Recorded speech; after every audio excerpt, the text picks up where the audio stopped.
Bismillahirrahmanirrahim. Assalamualaikum warahmatullahi wabarakatuh.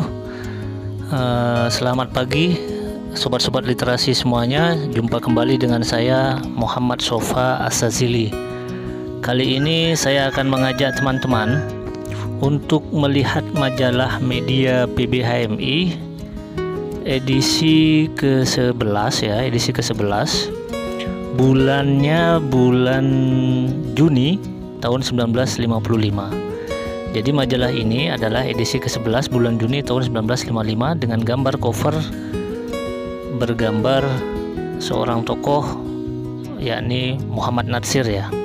Covernya seperti ini. Nah, selanjutnya kita akan melihat halaman berikutnya ya. Kita akan melihat apa saja isi yang dibahas di dalamnya ya.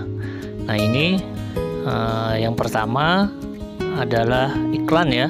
Ada iklan dari Mingguan Hikmah ya, milik dari Partai Masyumi. Dan di sini juga ada iklan dari penerbit dan toko buku Tinta Mas ya. Ini juga ada sebuah kolom iklan yang masih kosong. Dan selanjutnya ini kita akan melihat daftar isi dari majalah edisi ke-11 bulan Juni tahun 1955 ini ya. Nah, itu ada beberapa pembahasan yang akan diungkap di majalah kali ini ya. Nah, ini sudah ada juga keterangan gambar kulit atau keterangan cover yakni Muhammad Natsir. Biografinya akan diulas di majalah edisi kali ini ya. Kita melihat ke halaman berikutnya, sobat-sobat literasi sekalian. Nah, ini ada tulisan dari Dewan Redaksi ya, yakni soal nomor 11 ini, keterlambatan edisi ke-11 ini sampai di tangan pembaca majalah media PBHMI. Untuk rubrik Gema Nusantara itu kali ini redaksi mengangkat soal kegagalan politik dalam negeri ya. Nah, seperti itu tulisannya. Kita akan melihat pada halaman berikutnya. Di sini ada sebuah karikatur yang sangat menarik. Ini ya, ini anakku, kau jangan bilang apa-apa, masakan ibumu ndak enak. Iya bu. Nah, jalan pemerintahan. Nah, itu pemerintah. Ibunya sebagai pemerintah, masakannya itu adalah jalan pemerintahan. Jadi masakannya nggak enak, suruh jangan bilang siapa-siapa. Itu sebuah karikatur yang sangat menarik ya. Nah, untuk mimbar ekonomi kali ini membahas soal devaluasi tak akan menguntungkan seluruh negara dan bangsa. Penulisnya adalah Bapak Dr. Sumitro Joyo Hadikusumo, orang tua dari Bapak Prabowo Subianto yang saat ini menjadi Menteri Pertahanan Republik Indonesia ya. Jadi bapak beliau itu menyempatkan diri untuk menulis di majalah media juga. Kali ini rubrik ilmu pengetahuan membahas soal artificial insemination ya. Ini tulisannya ya, rubrik ilmu pengetahuan. Ini juga ada satu gambar foto ya di rubrik ini, di rubrik ilmu pengetahuan. Nah, kita juga akan melihat ke tinjauan luar negeri ya. Penulisnya masih Rusdi Toana tentang sengketa Pakistan dan Afghanistan mulai reda. Blok komunis lancarkan diplomasi lunak. Nah, ini juga ada sebuah foto ya, salah satu masjid di Afghanistan yang penuh dihiasi dengan lukisan-lukisan yang serba indah. Seni lukis dalam Islam sejak zaman purba sudah memang begitu menarik. Kita ke halaman selanjutnya ya. Ini masih di rubrik tinjauan luar negeri ya. Ini kita ke halaman berikutnya, yakni tentang Al-Quran pedoman hidup bagi dunia. Penulisnya adalah Muhammad Ali Anwar. Ini beberapa tulisannya ya. Tulisannya sangat reflektif kalau kita baca, dan ini ada sebuah gambar yang memang membuat umat Islam dimanapun berada akan sangat emosional ketika melihat foto ini ya. Yakni gambar Al-Quran, yakni Al-Quran yang di tengahnya itu ada gambar palu aritnya ya. Betapa kejinya komunisme itu. Itu ada tulisannya di bawah ya, dari foto ini, dari gambar ini, sebuah ayat suci Al-Quran ya, ada di tengahnya tertulis gambar palu arit. Kita ke halaman berikutnya. Kali ini rubrik universitas. Kita melihat masih dari lanjutan majalah edisi yang ke-10 ya, yang ditulis oleh Wijoyo Nitisastro, peranan riset dalam universitas. Ini juga ada gambar yang sangat menarik, sebuah foto barisan putih HMI Bogor ya. Ini tegap, gagah, penuh harapan menghadapi masa yang akan datang. Ini ya. Nah, di sini juga ada tulisan lengkapilah perpustakaan saudara dengan majalah media. Ini rubrik universitas ya, peranan riset dalam universitas. Ini lanjutan dari edisi yang kemarin. Nah, untuk ruang wanita, rubrik ruang wanita itu redaksi mengangkat soal wanita dengan kesehatan ya. Penulisnya Juana A. Cemano. Ini sebuah tulisan di rubrik ruang wanita. Rubrik ini memang khusus disediakan bagi kalangan perempuan untuk menuliskan gagasan-gagasannya di majalah media PBHMI. Dari edisi pertama sampai edisi 12 ini rubrik ruang wanita akan selalu ada. Jadi ada banyak hal yang diangkat di majalah media PBHMI ya. Kita ke halaman berikutnya. Kali ini di rubrik pendidikan, membahas soal konvergensi dalam pendidikan. Penulisnya Muhammad S. Hartono. Ini ya sebuah tulisannya sangat panjang. Memang tulisan-tulisan yang ada di majalah media PBHMI ini tulisannya sangat panjang-panjang artikelnya, dan membacanya pun harus dengan pelan-pelan ya, karena biar paham apa yang dimaksud oleh penulisnya. Di rubrik ketuhanan masih lanjutan sambungan dari media nomor 10 yang kemarin ya, yakni soal agama Babil hingga datangnya agama Islam serta adanya 4 madhab. Nah, ini juga ada foto masjid yang besar di Afghanistan yang kini merupakan bangunan yang terindah di negeri tersebut. Ini Afghanistan ya. Ini sebuah rubrik ketuhanan. Kita akan ke halaman berikutnya di rubrik dari majalah media ini, masih rubrik ketuhanan ya. Di sini ada sebuah karikatur yang sangat menarik. Bersihkanlah hatimu dari sifat yang buruk. Jadi ada pengecut, cemburu, khianat, dusta, tidak jujur, dendam, putus asa, dengki. Bersihkan dengan air bening beragama Islam. Ya, itu air bening Islam ya, itu tandanya Islam. Air itu tandanya Islam. Nah, ini ada tulisan dari DN. DN ini singkatan dari Deliar Nur ya, tentang konferensi akbar di Kaliurang.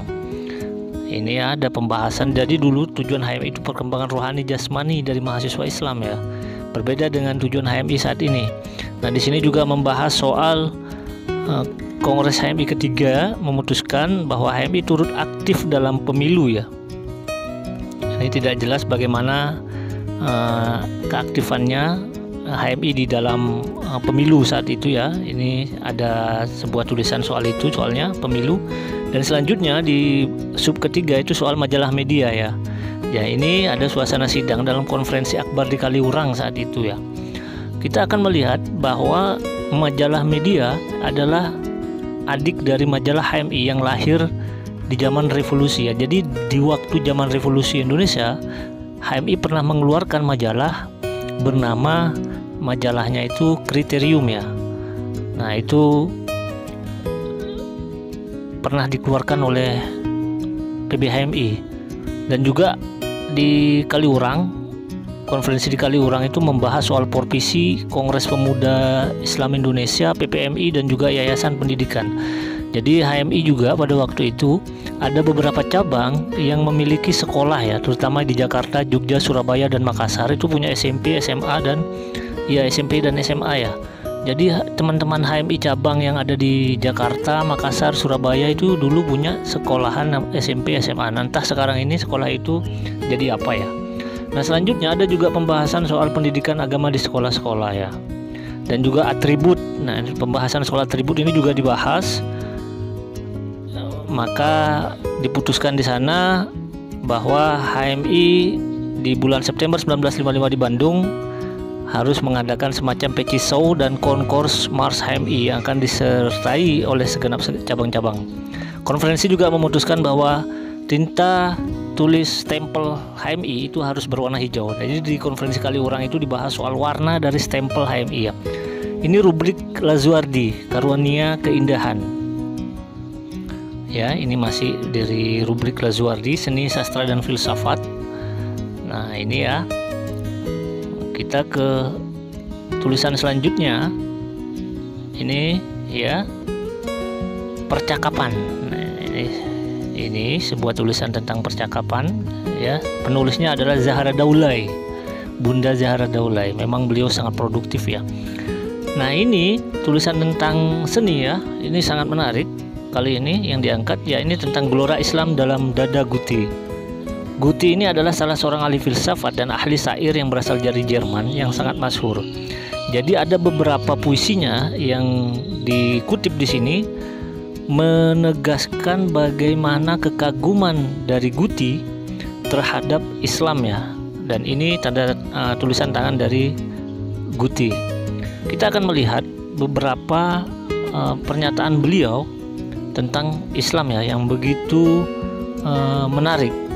Beliau mengatakan bahwa amat gila bahwa tiap manusia memegang jalannya fahamnya sendiri saja. Itu ada lanjutannya ya. Nanti silakan bagi teman-teman yang ingin melihat bagaimana kekaguman Guti terhadap Islam itu bisa dilihat di sini. Kita sekalian adalah Islam, bagaimanapun juga cepat atau lambat mempercayainya. Tentang adanya Tuhan, Guti juga berkata, di mana ada kebutuhan, disitulah ada Tuhan. Jadi Guti lewat syair-syairnya itu begitu mengagumi dan mempercayai bahwa Islam itu adalah agama yang benar-benar berserah diri ya. Ini juga ada di rubrik puisi. Rusdi Toana menulis kembali tentang lambang sakti. Ahmad Nur menulis puisi tentang seni sekarang. Nah, ini di rubrik cerpen. Kali ini Bunda Rohmani menulis tentang cerpen yang berjudul Pesta yang Gagal. Seperti ini ya, rubrik cerpen kali ini yang kita saksikan. Ini masih rubrik cerpen juga, Pesta yang Gagal. Nah, ini ya. Kita akan melihat di halaman berikutnya dari majalah Media PBHMI edisi Juni ini. Tulisan dari Kanda Amir Rajab Batubara, Rasa dan Analisa. Cerpen juga ini sepertinya. Amir Rajab Batubara ini akhirnya nanti ia menjadi ketua umum PBHMI ya. Sangat jarang orang atau kader-kader HMI mengenal sosok satu ini ya. Ini Amir Rajab Batubara ya. Ini tulisan beliau tentang cerpen ya, Rasa dan Analisa. Ini dan ini juga ada sebuah tulisan dari Muhammad Diponegoro ya di sebelahnya. Nah, ini masih tulisan dari Amir Rajab Batubara, Rasa dan Analisa.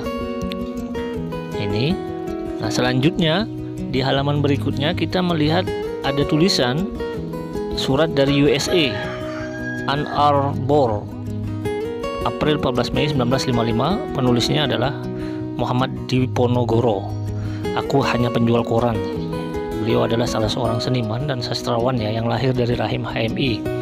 Nah, ini ada tentang tulisan partai-partai politik Islam berdamai. Jadi ada 4 partai Islam yang waktu itu di tahun menghadapi pemilu 1955 mereka menandatangani pernyataan bersama dari Masyumi, dari PSII, dari Partai Nahdlatul Ulama dan Perti ya. Itu mereka menandatangani sebuah kesepakatan bersama 4 partai-partai Islam saat itu ya. Dan ini ada surat dari Swiss ya. Penulisnya adalah Haji Sahabuddin Arifin. Surat dari Swiss ya. Nah, beliau salah satu kontributor majalah Media PBHMI di Swiss. Beliau kuliah di sana ya, di Swiss. Nah, ini rubrik pengaruh kebudayaan Bugis Makassar di Australia.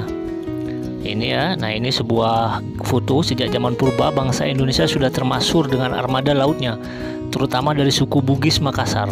Dengan perahu-perahu layarnya mereka menjelajah seluruh perairan di Laut Asia Tenggara. Oh ini, itu semuanya bangsa kita ini adalah nenek moyang kita ini adalah sang pelaut. Kali ini di rubrik biografi, Rusdi Toana mengangkat profil tokoh besar dari Partai Masyumi ya.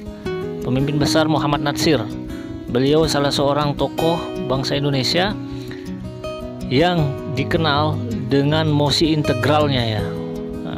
Ini adalah profil dari Bapak Muhammad Nasir.